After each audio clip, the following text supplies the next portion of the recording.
I'm Amber Gunst. I'm the CEO of Austin Technology Council, and I want to thank all of you for joining us today. We're very excited to have Bill Alderson with Hop Zero this morning, and Bill is he's an expert on a lot of things, but he's written this really great series on the data breach for specifically around SolarWinds. But what's been interesting is I've been reading a book around data and cybersecurity and the types of these programs that are going through and things that are happening.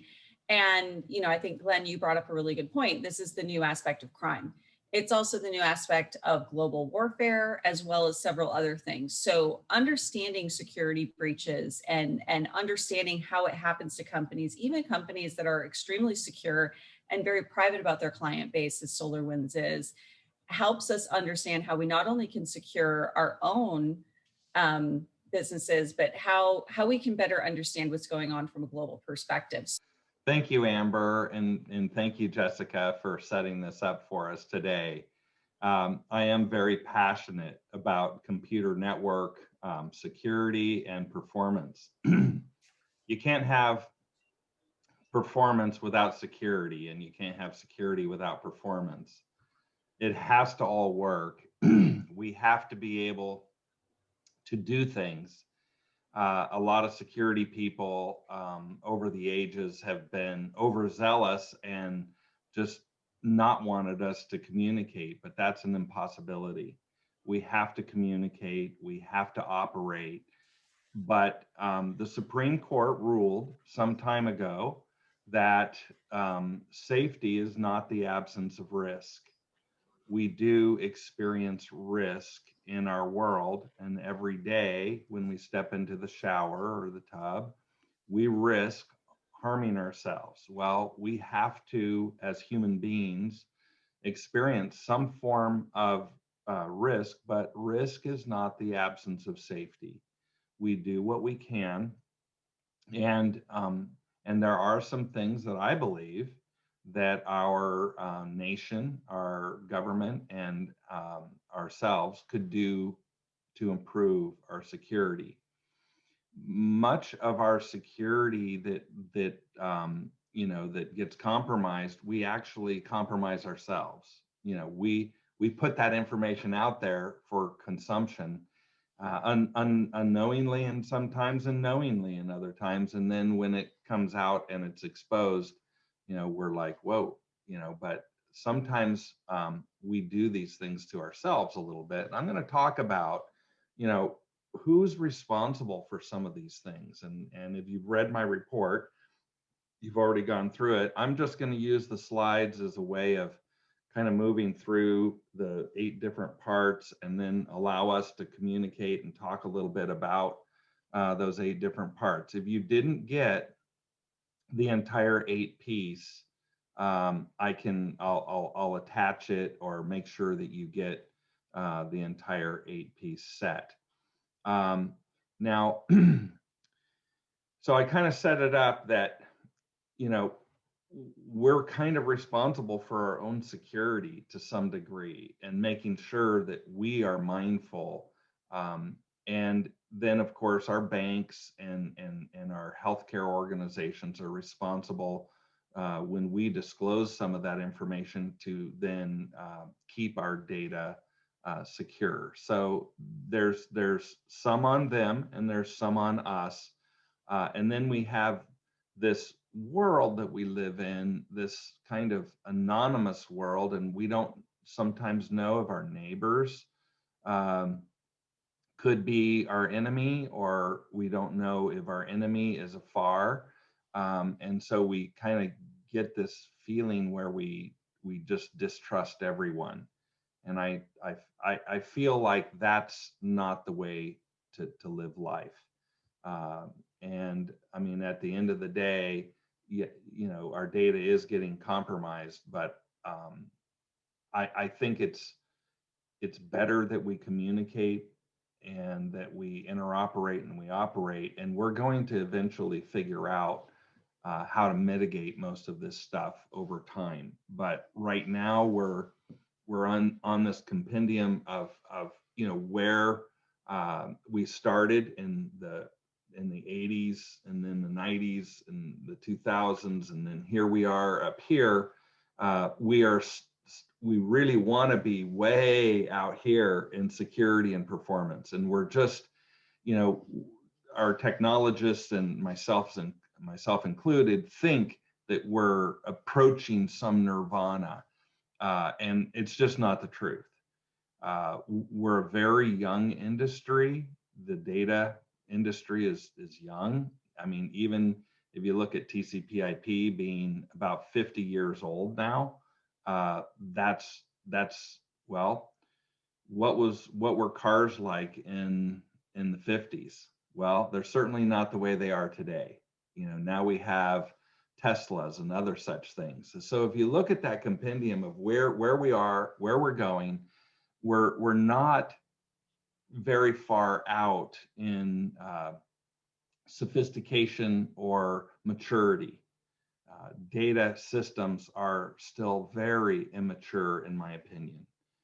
We have a lot to do. So we are pretty insecure today. Data the hackers can get in, and we need to do our best to keep them out. And then if they do get in, keep them from taking our data out with them. And that's one of the areas that I'm a specialist in. There's a lot of words out there today about these sort of things. I'm a packet analyst. I look at packets, and I've looked at packets since 1980. And so for me, I have to show some facts, not just talk about it. So in my report, I try to talk about the fact that I looked at these packets on the wire. I studied the actual packet transactions and the URLs that were taken and used by this hack.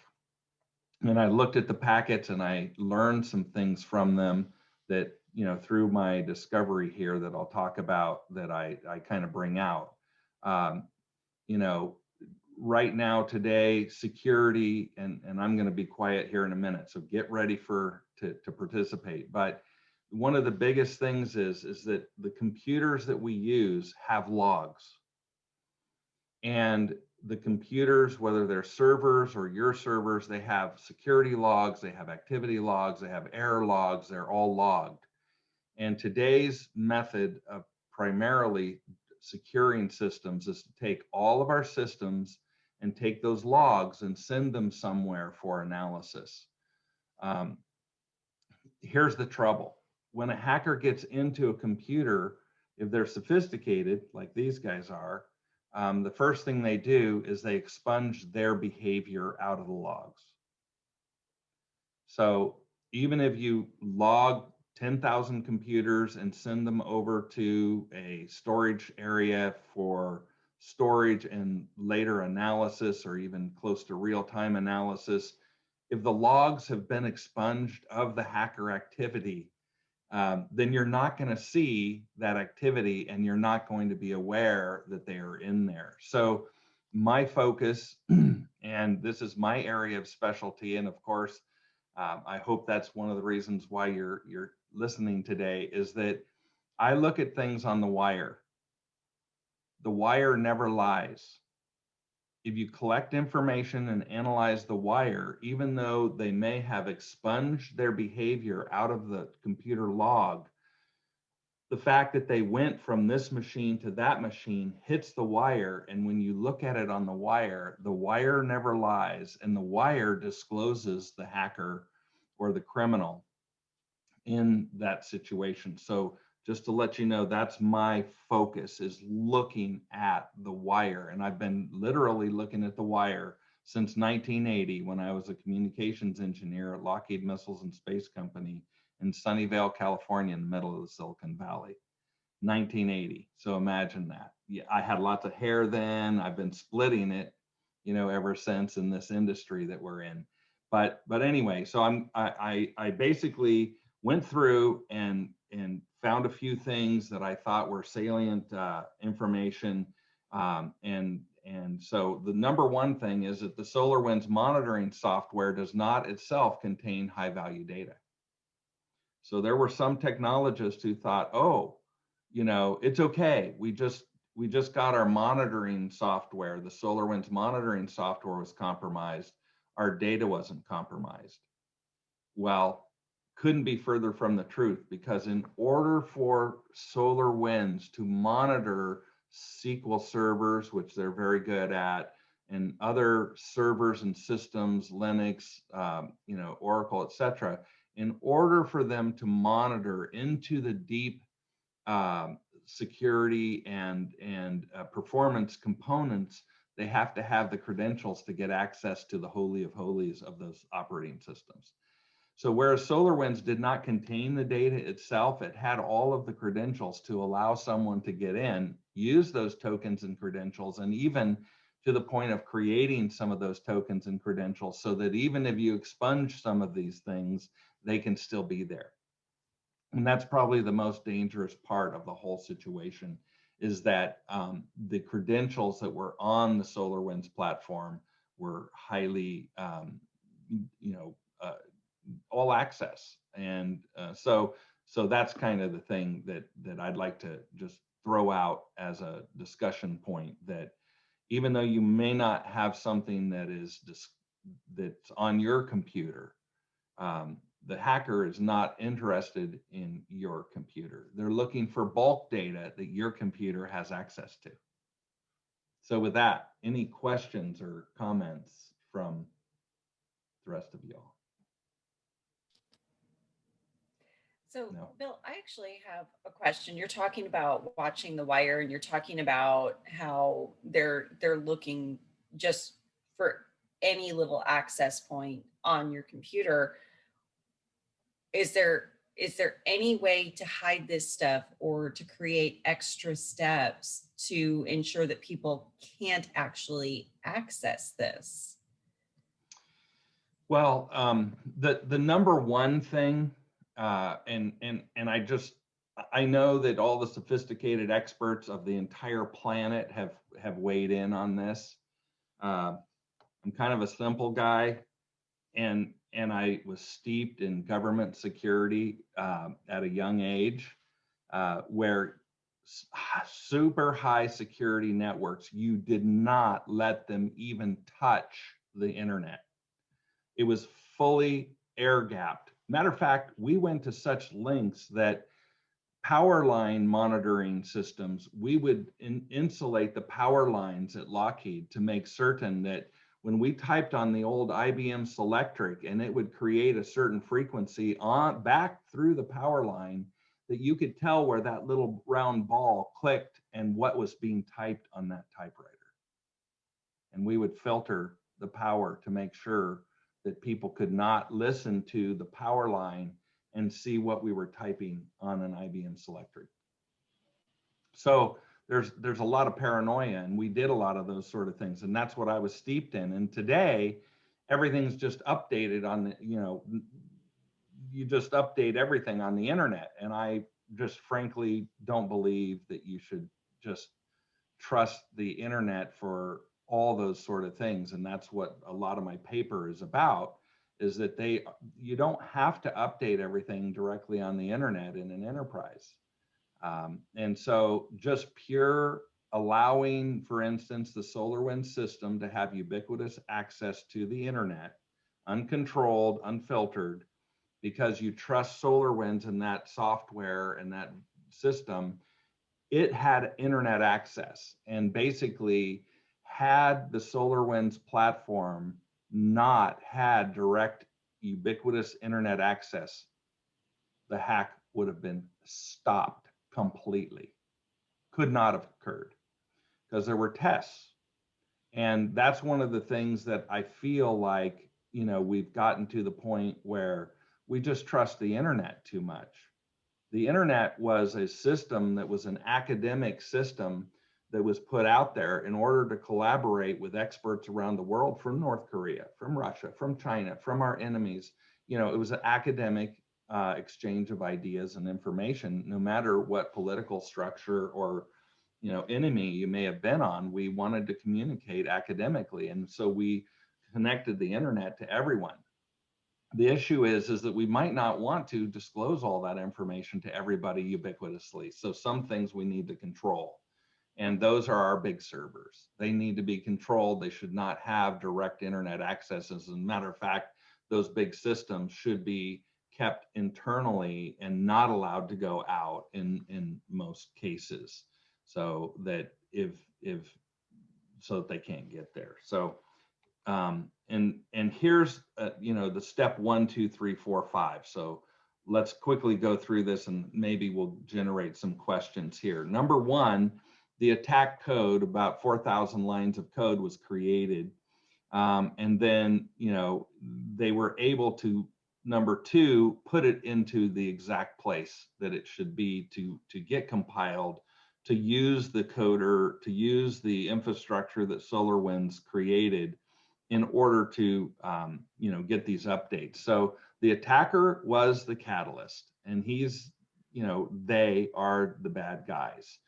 But there's some things that we allowed that, you have to, you have to know your enemy, like Sun Tzu says. You have to know your enemy, but you have to know yourself. And knowing yourself, because your enemy is going to know you as well as you know yourself, or better perhaps. So knowing yourself and knowing what you're what you're allowing. So the hacker was able to put these files. So just imagine on your computer, you have your C drive, D drive, E drive, your cloud drives, and that sort of thing. Imagine the hacker knowing exactly what subdirectory to drop this into. Question, please. I mean, how did he know that? Do you hear me? Yeah. May I have a question at this point? Yes, please. You said that the criminal put some codes. Being in software, I know what it is codes. And I have no imagination how the criminal can put the codes in my codes. So I would say it is not like a hacker's criminals. So this person who actually created this code was able to put these codes. And the other person who was responsible to check if the codes are fine, if the codes could be trusted, if there is no any additional holes created, backdoors, etc., and then sign it as trusted and send to others. So the actual responsibility not on the person who created this code, because everything else that happened just after that is, I would say, like technical stuff. It is the only system that actually works for now. When you insert some code that allows you to do something, and all the other stuff is just technical. It's just like no other attacks could work in our days because of all the level of security that exists. But who actually checked the codes, allow them to sign as trusted codes? Yes, that is the question to me. Why it happens? Why directors, technical directors, managers are just trust the codes without understanding what is written there, what is actually happening? Because I see this is as the weakest point in all the attacks that happened maybe last 5 years in the world. Yeah, so agree, Yulia. So what I was trying to say is that, if the attacker didn't create the code, and it couldn't happen. So I say he's the catalyst. However, it's most likely that the coder somehow requested the code and put it in his own repository. So, because it's almost impossible. You name your subdirectories, and compiling systems name the subdirectories. How is this guy out here, external, going to know exactly where to place this in what subdirectory? I mean, that's intimate internal information. So it's more likely that this coder actually, and just like we do when we get phished, we go out and phishing is requesting someone to hack us essentially, because we click on a link that connects to something that pulls the data down, and then that compromises us. So you're right here, you know, the next thing that they did was they signed that code, compiled it, and then they put it out on the internet for other people to pull down. And then you come along here, number 3, they use the internet to put it into the update system. Well, I kind of have a problem with a lot of these different steps. You know, coming from a very high security level, you know, being steeped in that, you know, we now just go out and update anything all the time on the internet directly, anonymously. And I think we need better checks. I think we need to be known who we are, and before we can pull code down even into our system, so that there is a check all the way from the coder and the company all the way out to the SolarWinds update server. And then the SolarWinds update server shouldn't allow me to connect to them unless I'm authenticated. That way they know exactly who's getting code if it's bad or suspect or what have you. But once that goes through this process and then is inside the SolarWinds server, it can do all sorts of destructive behavior. It can destroy things. This one was not, you know, completely destructive, but it allowed the bad guys access. So once it got in, there was some wait steps. There were some checks to make sure. And here's that, you see that sandbox and antivirus check right there? That was actually a test to see if the system had internet access. It went out to api.solarwinds.com. Well, but again, here's the question. We trust, yes, for example, Windows system comes to me, hey, has update. How could I not trust the Windows to update itself? But the strangers from Microsoft side already put some codes in this update and then sign it as Microsoft trusted update, and then my computer will do. Could you please tell your opinion about how this kind of situation could come as an end user could protect from this kind of things? Well, number one, my belief is that before you take, so let's just discuss here. This is the internet line, right? So on the right is the hacker and the world. And over on the left, this is SolarWinds here, up at the top left. And down in the bottom left, back on across the internet and into the private network, this is the customer, the enterprise, who got compromised. So there are these delineators right here is the internet.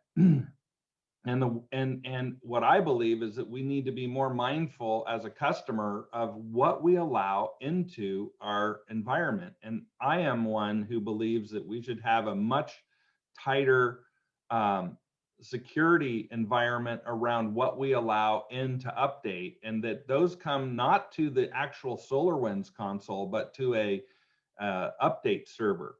And that update server is hardened, and it has very powerful vetting capability in that software. And that's actually what FireEye, the manufacturer who found this hack, while they were looking for their tools that were hacked, was actually doing. They were looking for their hack tools when they found this particular situation. And you know, we need to watch what we allow to come in, and it shouldn't come in directly to the system. It should come to a third system that is a update server inside that is very hardened and does rigorous testing before that data and that update is allowed to go to the SolarWinds server. But we, you know, the coder updates the stuff, he puts it out on the update server. The update server oftentimes is just automatically loaded and accepted into your production system. And that's one of the areas that I believe we need much tighter capability, and we need to make sure that we only allow those updates to come to people who are registered for that software. And so we know who they are. They have codes and that sort of thing. It's not just the public can go download things. And most vendors have something of that ilk, but your Microsoft systems and that sort of thing today, they update on the internet directly. You can, in fact, if you look into the rest of my report, there's a system that you can employ for free that downloads all of the updates for all your Windows machines onto it, the update server, and then it provides the updates to the internal machines so that the internal machines do not have to touch the internet to get updated. And so that's one of the issues. But let's just go through real quick and go through these 14 or these 10, 11 steps. So once he got in there, he installed the software, and now the system looks to see if he has internet access. Well, this hack would have been completely stopped if this SolarWinds system didn't have ubiquitous access to the internet. Stopped. Wouldn't have happened. The trouble is that today, everybody's certified by the brands, Microsoft. By the way, Microsoft, Cisco, Fortinet, all of the brands have certification programs, and all of them get certified to get $120,000, $200,000 a year to be security analysts at your company by the signature that is by the marketing department of the brand. And the brand uses the internet to update to make it really easy for everybody. And so it sidesteps the security step, and we allow the vendor to completely be responsible for security when in fact we bear some responsibility to check things before we install them on our servers. And that process is just pretty much stopped. All the Windows workstations go directly to the internet to update every single day. Every day your computer goes out. Well, I don't believe in that model. I believe you need a secondary server that's inside your environment, that's hardened, and Microsoft provides that server, and it's free. And so Bill, I'm sorry, it's Lawrence. Question, just because you keep sort of going into that, but whether I have one server I download from, the end of the day, if I have SolarWinds software, this was a formal update authorized by SolarWinds, right? This is not like whether I loaded this onto my server and then from that server, my guys never touched the internet, it still would have happened, right? Well, one would wonder if we had more discrimination about what we allowed to ubiquitously touch the internet without, like they were talking about, without that extra step.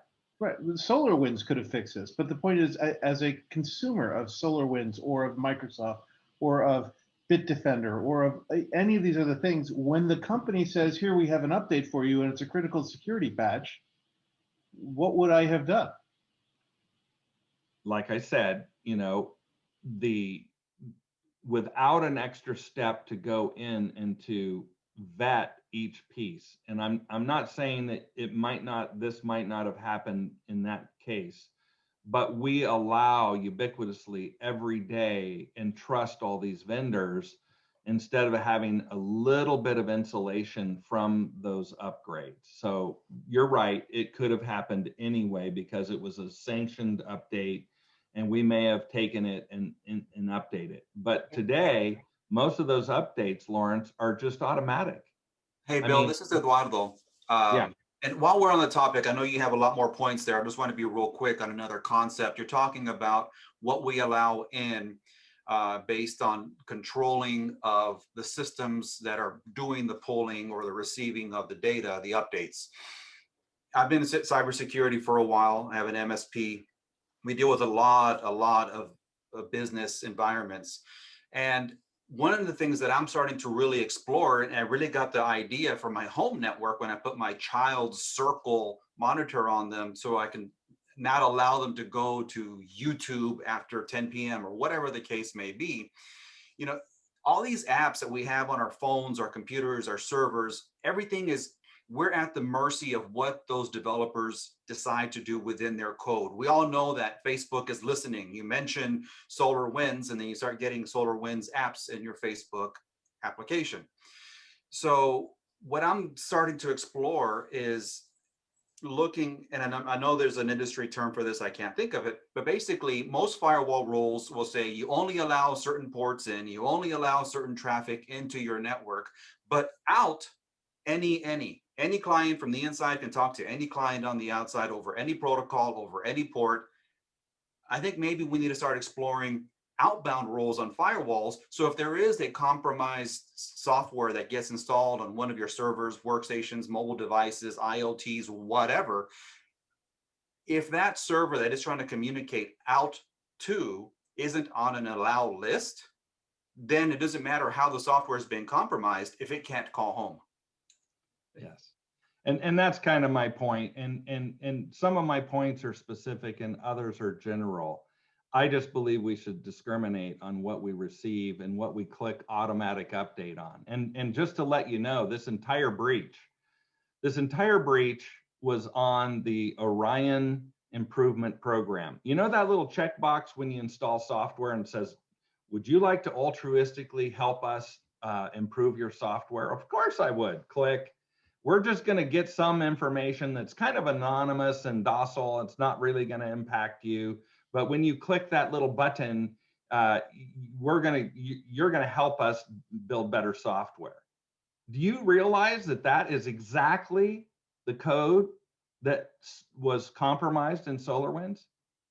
It wasn't the SolarWinds system or the update to the SolarWinds software. It was update to the SolarWinds improvement program, that little checkbox that you give them information for. So there's a whole ecosystem of developers out there who are basically allowing every vendor to utilize some sort of customer improvement program. And that's what was compromised here, not the base functionality of the software. It was actually used, the supply chain was because you click the button. And so now, you know, I'm not going to click that button as often, right, Jessica? You know, we're not going to just go around altruistically saying, oh yeah, we trust you to collect anonymous information. We're going to think about that. And those are the sort of things, Lawrence, that I'm talking about, is just being a little more discriminating about what we invite in and that sort of thing. So, you know, and I think that's just I never checked good that hygiene. Yeah. Good hygiene. Yeah, you don't click it. Yeah, I stopped checking that box after all of this. I was one of those people who was like, yes, I want to help you create better software. No more. You all just need to be Dutch and German and Midwestern like me. I don't really want to help anybody other than our ATC members. So I don't check any boxes at all. And anybody who tries to get information out of me, I'm like, who are you? What are you going to do with this? Like my mother raised me. You would not have been compromised had you not checked that box. And that's the story, right? Okay, so let's just real quick go through here and then we'll get to some other ideas and some other discussion. So now after it does all these checks, and if it didn't get access to api.solarwinds.com, which is on the internet, it would have stopped. So, you know, again, ubiquitous access to the internet is what got people in trouble. And so the code went out and it started exfiltrating out once it knew it could get to api.solarwinds.com, which was a legitimate site.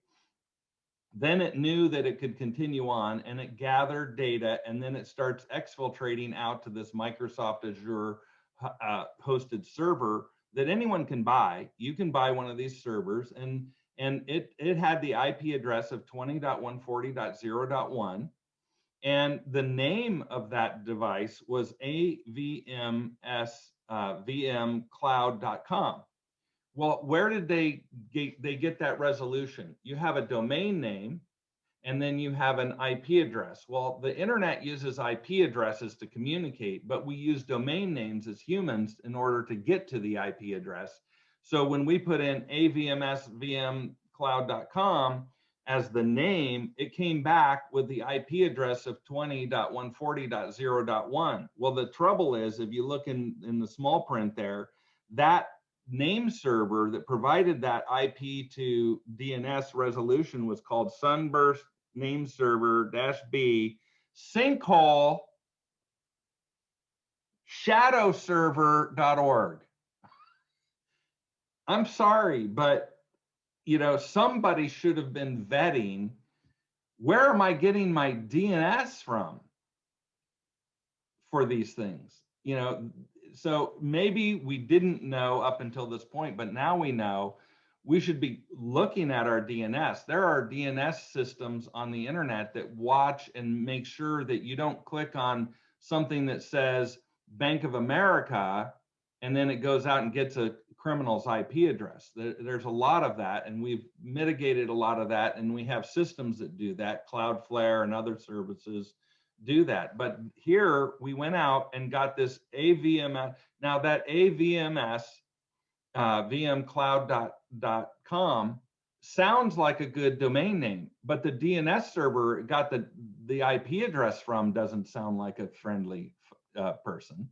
So we need to watch where we're getting these addresses from, and making certain that even though the name may sound correct, where you get it from, that shadow server, might not be a friendly organization. Sinkhole. Okay.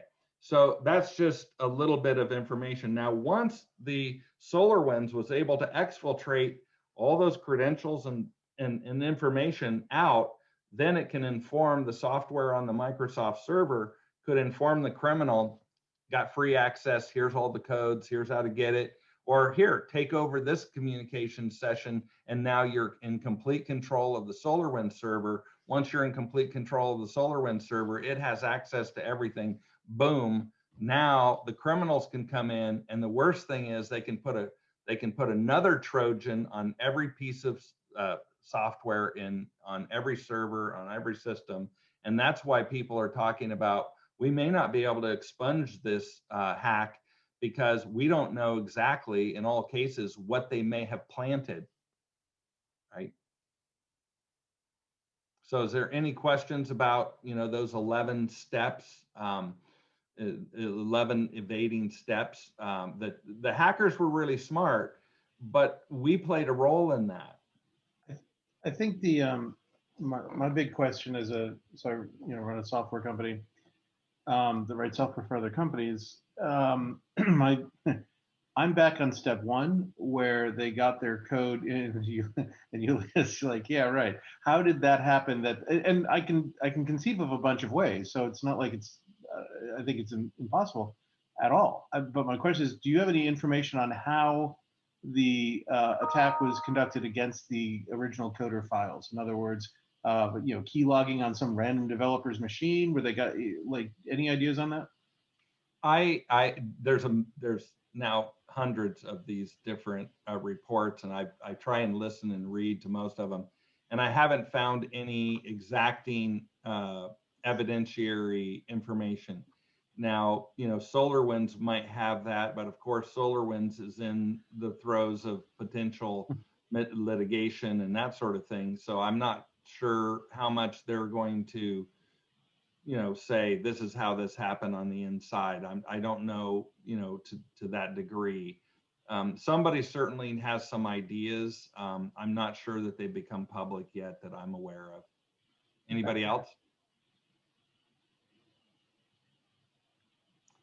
So, the other thing that I caution people on, and I believe that the danger of direct internet updates is one of the things that's really caused us, a lot of problems. Those automatic internet updates are akin to having your coffee maker add sugar and cream.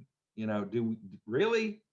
I mean, we've gotten to the point of just, you can't ask people to do WORK. It's a 4-letter word.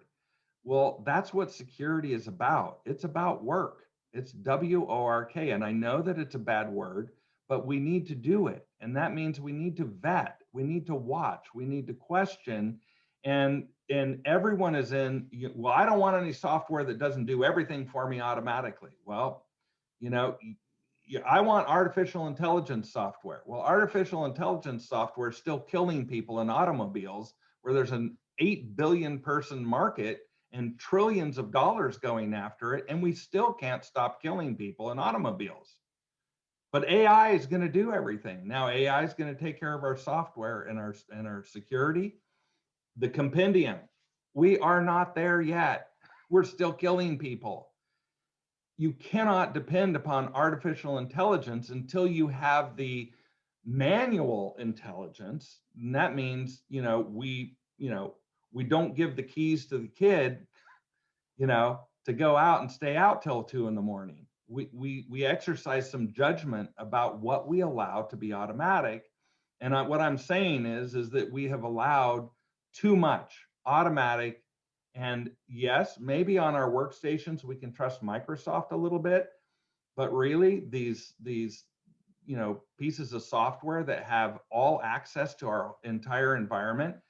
And I have, some belief that we should just maybe not allow all this automatic stuff, because that is what is they're exploiting, is the fact that we turn on everything automatically.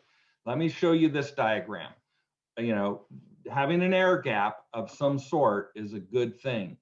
Over on the right, you see SolarWinds Orion monitoring, and it's got premises. That means that it's in their own data centers. It's got internet. It monitors their internet web servers and that sort of thing. And then third, it monitors the cloud, all in one piece of software. So if you compromise that SolarWinds Orion monitoring system, you have access to the cloud, all your internet systems, and all your premises.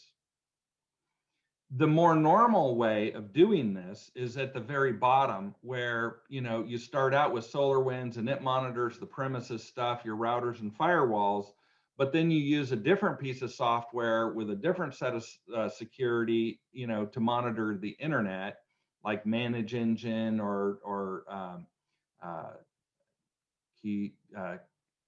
there's a company that monitors internet stuff. It's called Keysight. And then third, you have your vendor C that monitors all your cloud. So if the hacker wants to get access to your premises, your internet, and all your cloud resources, with the model that SolarWinds is offering there, and I'm not just saying SolarWinds by name, I'm pretty much all companies, they bought the module for monitoring their premises, and then they added on internet and added on cloud. So you compromise any component of that, and you've got the entire enchilada.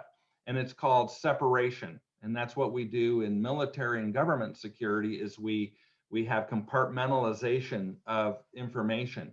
So had we compartmentalized our monitoring, this wouldn't have happened, because it would have only been monitoring the internal, and we wouldn't have allowed it internet access. And so we use different systems. You could have purchased SolarWinds and operated it in 3 different compartments: one for premises, one for internet, and one for cloud. And if they broke into the cloud, they'd have the cloud, but they wouldn't have the internet and they wouldn't have premises. Do you see what I'm getting at? It's the all-in-one syndrome that we're talking about, and allowing, and saying, well, then the big companies, what do they want? One vendor. I want one belly button to push. That's it. I don't want to have a Swiss Army knife of security tools or monitoring. I want to deal. And so the purchasing managers end up driving this decision, because it's cheaper to buy SolarWinds and put it in 3 places in one platform than it is to buy 3 separate instances of it and pay 3 different licenses and then monitor them in compartmentalization. So that particular problem, it's your purchasing processes. Why? You don't want to build the Swiss Army knife. Like I said, you want one belly button, so you got it. But then you got compromised across all of them because of that. There has to be some type of thought put into, if that gets compromised, what's going on. What do you guys think of that? Yes, Hey, Bill, Eduardo. If you don't mind me jumping in here, Please. thank you. The first thing that comes to my mind is, for those of us who are involved more directly in the cybersecurity space, a lot of our guidance comes from the controls and the frameworks, right? Be it NIST, be it PCI, CMMC, and various frameworks. Do you see guidance changes regarding the vendor management and access to systems in those various frameworks? Certainly would hope so. Yeah, because you're saying that, this is a purchasing decision, and, IT managers who may or may not have risk mitigation top of mind. Yeah, if you're getting your guidance from a framework, you're saying, I got ISO 27001 certified, I'm good. But back to this scenario, that's still a valid control set in that framework. Yes, absolutely. Okay. Anybody else have some ideas on that? That's pretty, Glenn, don't you think that that's pretty simple and logical to segment? And like when I worked on, big government programs, building weapon systems, I would know one piece, somebody else would know another piece, and another guy would know another piece. And that's how we also develop and control nuclear weapons and systems, is we compartmentalize. No one person knows everything. And that security model is what I'm kind of talking about here. Breaking it up into pieces so that if something gets hacked or something gets compromised, you didn't lose, all of your crown jewels. You lost this, and that's bad enough, but at least you didn't lose the whole. So everybody understand that concept? Anybody have any questions? Okay. And then the 4 communications perspectives. Firewalls are very complex, but you can really, if you read this section, you can simplify everything about a firewall in these 4 communications perspectives. They have, and I've provided the experts with information. The red is an internet address. The green is an internal address, and we separate these addresses. And I know that this might be too much for some executives and people who don't want to understand. And some things I say I'm sorry for, and some things I don't.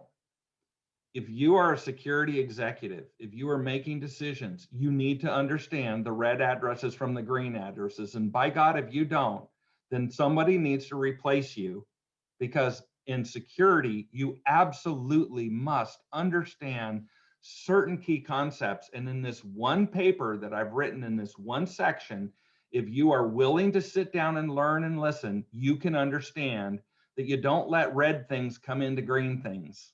And it's simple. And that's what I try to do. Is I've been teaching these sort of concepts for 40 years, trained 50,000 people in 27 countries, certified 3,500. And for executives not to want to understand some simplistic understandings of the 4 perspectives of communications, and that they all go around allowing a red to a green or a green to a red, and then you watch the green to the green as well. And they're pretty simple things. I mean, I've color coded it, so it's pretty simple, right, Eduardo? I see you shaking your head. It's just like, but we can't sometimes get executives who are making billion-dollar decisions about security, and they do not want to understand this. It's like, I'm sorry. If you are a security executive, I don't care. You need to understand some fundamentals of security. And these are the things you need to understand, those 4 security perspectives. Once you understand the 4 security perspectives, you don't let an internet device into an internal device. Number 1, that's the incoming. Then you don't let an outgoing, a green internal device on your computer network to go to a red device without some vetting and discrimination. And those are simple, and it's not too hard to understand. And in a few minutes, I think I've already trained probably Amber and Jessica and a few people who aren't security people to understand that's a pretty simple thing. But there are executives and leaders making decisions about these things who just don't understand these concepts, and they don't want to. And it's a failure of our system to vet the very people who are on top of all of these decision makings. If you're a security person, there's a certain amount of information you want to know. So those 4 security perspectives are incoming, most critical, number 1 priority, what's coming in, you want to vet it. What's going out? You want to vet what you're going out to, right? And we talked about this. And then there's the external, who's talking to who. Right now, that external perspective is a big problem with respect to VPNs. Why? You handed out VPN access credentials like candy 10 months ago in order to allow everyone to work at home. They went out through text, they went out through email, they went out through voice channels, they went out through writing, they went out on paper. And now you think none of those credentials could get compromised? They got compromised. Now you have to watch who is out there around the world accessing your VPN. And if you can see it with your eyeballs and it's on a map, who's accessing your VPN? If you are a hospital down in Atlanta, you know that you're going to have a population around Atlanta who's going to be accessing it. But by God, if it's coming from, Brazil and South America, Central America, Africa, East Asia, and you have people connecting to your VPNs from those locations, it's just as simple as pie. Somebody's gotten their credential compromised. It's on the deep web, and now hackers have full access to your VPN because one of those credentials for those SSL tunnels got compromised. It's all about perspective and knowing what to vet. So those are the 4 perspectives. It's pretty simple, and you can see here I've given it an exact, visual things. You need to watch what goes out, watch what comes in, watch what goes between, your VPNs. And I've even color coded it there, public criminal to private, SolarWinds victim. And these are the things that happen with the SolarWinds attack that allowed compromise. 1, 2, 3, 4, 5, 6. Any questions about that? Okay. So vital vetting, the other part of the equation is once you know the 4 perspectives, then you're going to want to know the who, what, when, where, and why. And that means who am I talking to, right? Not just that you're going out on one of the perspectives, but who are you talking to? Who is it? You can vet those. There are systems and threat hunting systems you can subscribe to and that sort of thing. And vetting those things takes work. And some of it is manual, some of it's automatic, and some of it's getting better because of AI and that sort of thing, that continuum. We're getting better. But who's accessing our system? When are they doing it? Most hackers and most ransomware start on Friday night.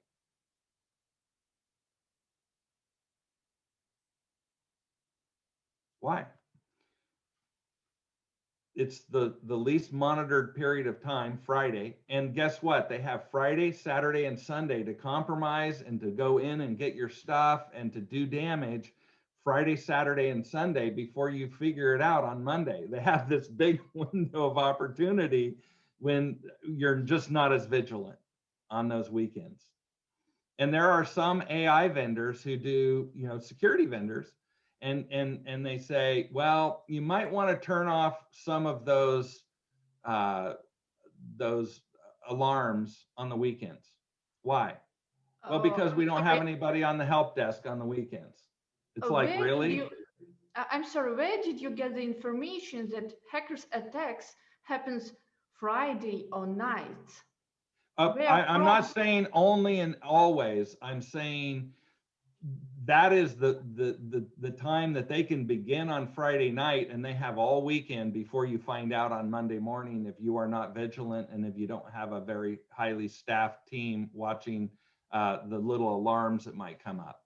In my personal experience with my clients, the most attacks happening in hot time of Mondays, with the most traffic, when everybody comes to the office, start checking emails, etc., in the the hottest time of the week, the attack happens. So I can appreciate that's when they may be reported. But they, like I said, they have all weekend. Once they get in, that's when they really start doing their damage, is on the weekend, and they can they can go through a whole infrastructure and start encrypting your data over the weekend, because that does take some time. And then Monday morning is when everybody reports it, because they see it and it happens, right? And I'm not saying, the always and never and that sort of thing, but I'm just, my experience with a lot of the people that I have helped, when they've gotten hacked, it's like they started Friday night and then they had all day Saturday and Sunday to do damage. And then Monday morning they found out, started reporting it. And you're right, when you're dealing with a user who clicks on something and requests, a bad link to come down, it's because they're doing their email and they're clicking on more things on that Monday morning. So I agree, you're going to see it on Monday morning, but some of the ransomware attacks and that sort of thing, they have free reign to encrypt everything all weekend, because it's just not as vigilant on Friday, Saturday, and Sunday.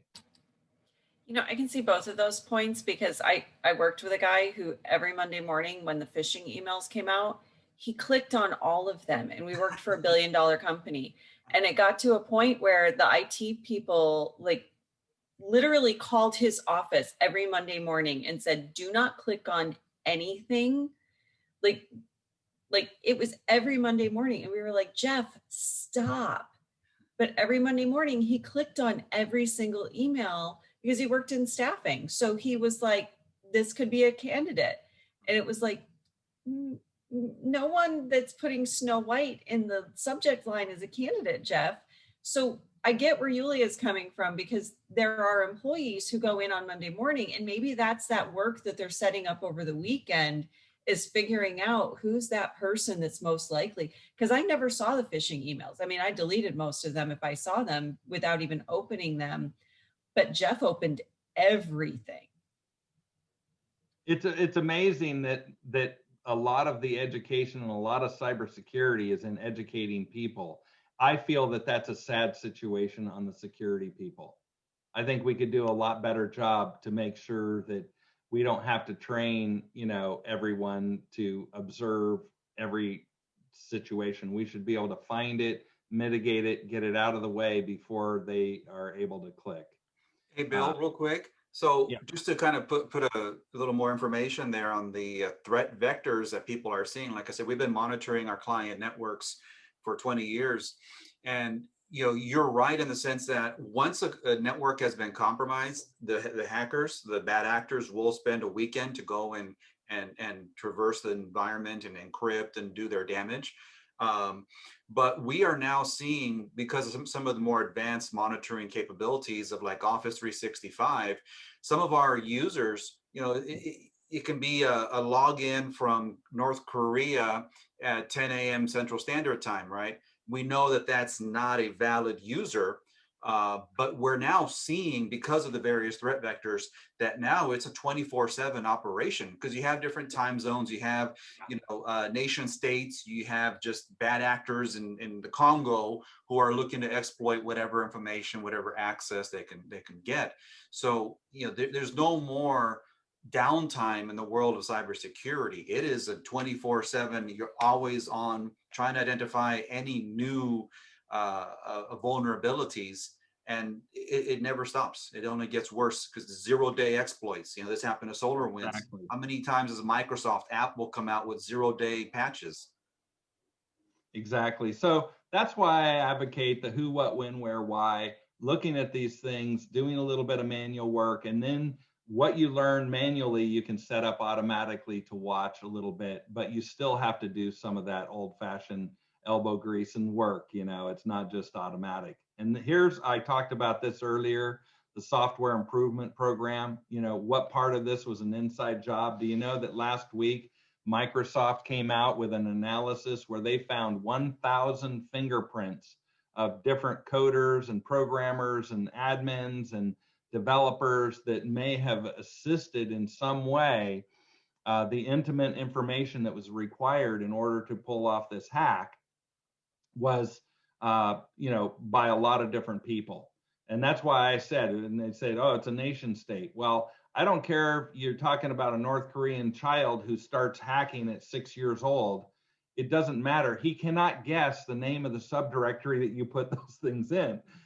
There had to be some type of internal, inside job. So what I basically looked at, there's things that are impossible to know, more information and what was found. And here's the view that I say, in that triangle: software improvement program, right? Those guys who are building that click software to help them, the SolarWinds component, and then the Microsoft component. And then right in the middle of that sweet spot, imagine that circle is a tennis racket. Right in the middle is the sweet spot that shows you who knew SolarWinds, who knew the software improvement program, and who knew Microsoft enough to have that triad of all that information, and who were those potential people, who would have had access to that, whether they be SolarWinds employees, coders, ex-coders. And some of the things that I talked about is they put out an RFP, maybe not SolarWinds, but you put an RFP out and you give them information on what you're trying to build. And that alone tells you a little bit about what the software and the security is going to be, and that sort of thing. So that's food for thought there. And it was interesting that little magnifying glass that I put right there on that person in the middle, Microsoft fingerprinted 1,000 people that they think could have been responsible for this.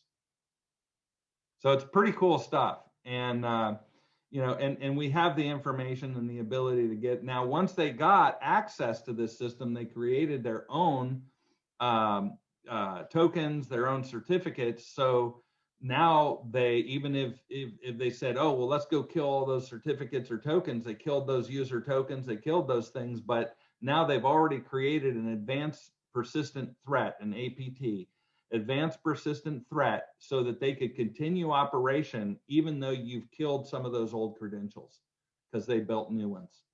It's bad. And then you want to exterminate and do bulk session stuff. And I go through all the vetting processes, and yeah, some of these are work, but that's why we have a lot of security people, and they get paid a lot of money. They should be looking at these, and they are in many cases. So we're looking there from a red to a green, and failed to vet the SolarWinds Azure server, and boom, that data went out. We should have known that the SolarWinds server shouldn't be talking to that avmsvmcloud.com, and we should have killed that at that point. And then who's responsible? A lot of different people were responsible. And I color coded this, and you can either agree or disagree. And I'm not saying I have all the information, but I'm planting the concept, the idea that everything that's orange was responsibility of perhaps the responsibility of SolarWinds. Everyone who's blue, all those blue numbers, were the responsibility of the victim. And the things that are kind of red or burnt red there are the responsibility of the criminal specifically. And the criminal, of course, was the Catalyst attacker, and he was responsible completely. But we bear at SolarWinds and allowing that stuff to come in some responsibility. We also have to take some responsibility for allowing internet access ubiquitously. And so there's shared responsibility. What do you think?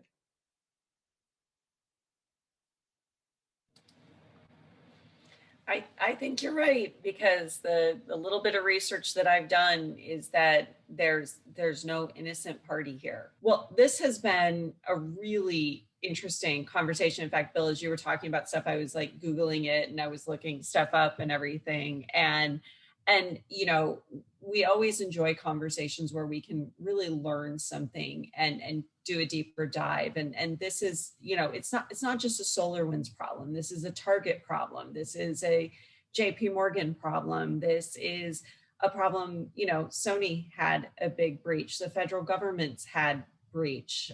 Political parties have had massive breaches. And so having this information, having a deeper understanding of this is truly critical. Thank you, Bill, for this very interesting conversation this morning and for getting through all this information. And thanks to all of you for joining us. I'm glad to see your faces. We look forward to seeing your faces in person. Thank you so much. Have a good day.